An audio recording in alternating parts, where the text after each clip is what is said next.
The film opens mid-attack. A woman named Everly is being beaten and assaulted in her luxury apartment by a group of men sent by a Japanese crime lord named Taiko, her captor, the man who has kept her prisoner in this building for 4 years and forced her into prostitution. Everly had been secretly working with a police detective named Robertson to bring Taiko down from the inside. Taiko found out. He sent his men to make an example of her.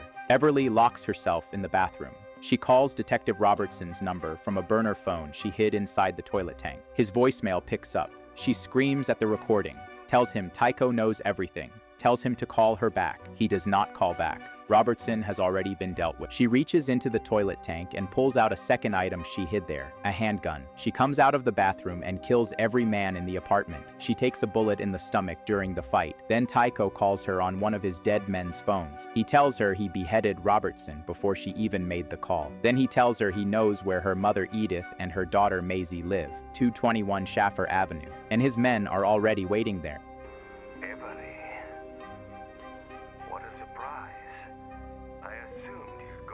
He tells her that Maisie will be handed over to his older client. Everly screams. Taiko hangs up. Everly calls her mother immediately. Edith answers. Everly tells her there are men at the house, and she needs to take Maisie and run right now. Edith asks what is happening. Everly tells her there is no time. She has to get out. Edith grabs Maisie and gets into the car. They escape the house before Taiko's men can reach them. Everly tells her mother to meet her at McCoy Park downtown and not to call the police under any circumstance. Taiko owns the police. Meanwhile, Taiko announces a bounty of $50,000 to every prostitute living in the building. If any of them kills Everly, they collect the money. The building, it turns out, is one of Taiko's properties. Every woman living there works for him. A woman named Zelda, one of the building's most aggressive residents, immediately comes for Everly with a group of armed men. Everly kills them all. She kills Zelda. 2 other women named Dina and Elise come after her from separate directions, get into an argument about who gets to collect the bounty, and end up shooting each other. You're first! Yes, fuck you! You fucked up! It's my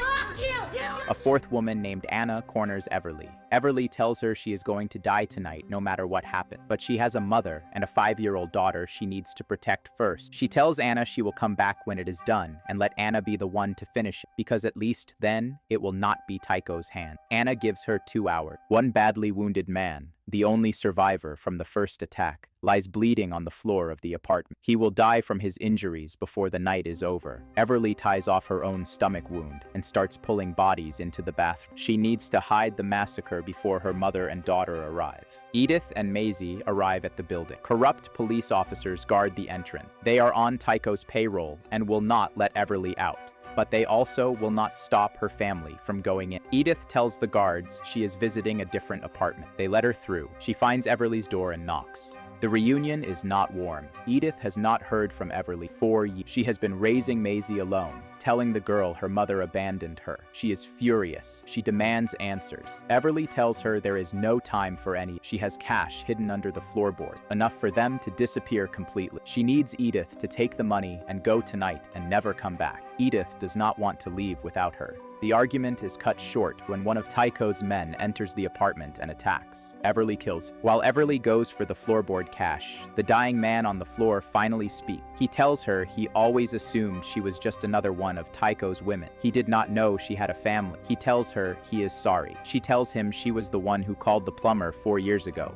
A police detective showed up instead of the plumber, promised her a way out, promised witness protection and a new life. She believed him. That is how she ended up working with Roberts. That is how all of this started. The man on the floor says nothing. He dies a few minutes later. Then a killer dog appears in the corridor, released by one of Taiko's men from outside. It comes through the apartment door and goes straight for Maisie. Everly pulls the pin on a grenade and rolls it down the hall. The dog chases. The grenade goes off. The dog does not come back. Everly tells Edith and Maisie to go to Anna's apartment down the hall and stay there. Anna has agreed to a temporary truce. Edith refuses to leave again. Everly physically pushes them out of her apartment and locks the door behind them. Then Taiko sends in a new wave, a group called the Sadists Men.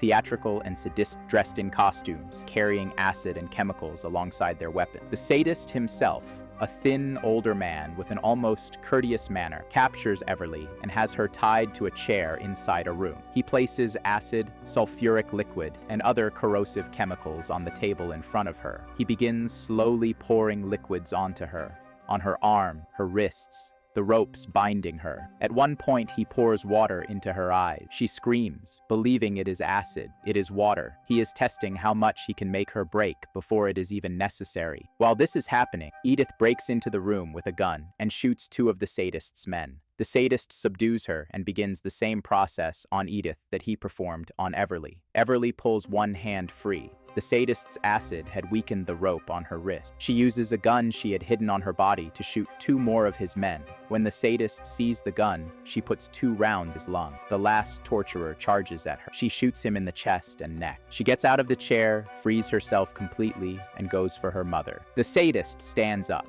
He is still alive. He knocks Everly down and moves toward Edith. Everly grabs one of the corrosive liquids from the table and forces it down his throat. It dissolves him from the inside. He collapses and does not get up. The attacks keep coming, more elaborate with each wave, more outlandish, as if Taiko is running out of conventional soldiers starting to improvise. Everly fights through all of them. She is shot multiple times. She keeps going. Then a sniper's shot comes through the apartment window from the building across the street. It kills Edith. Everly holds her mother on the apartment floor. A moment later, a rocket-propelled grenade comes through the window. The explosion destroys most of the apartment. Everly survived, barely. In the building across the street, Taiko beheads the sniper in rage, believing the grenade killed Everly and robbed him of his satisfaction. It did not kill her. Taiko's soldiers drag Everly, wounded, barely conscious, out of the rubble and bring her to Taiko directly. He sits with her. He tells her she has impressed him. He tells her she fought well.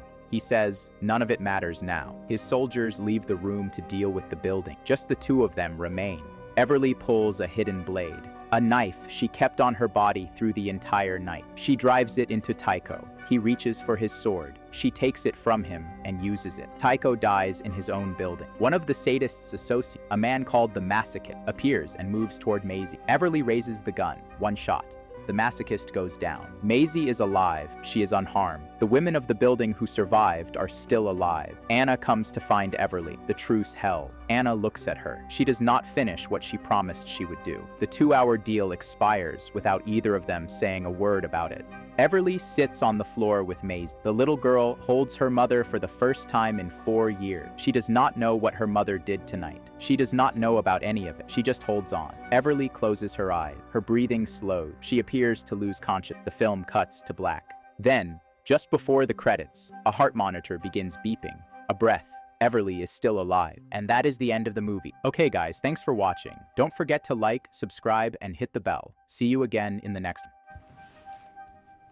You filled my broken heart.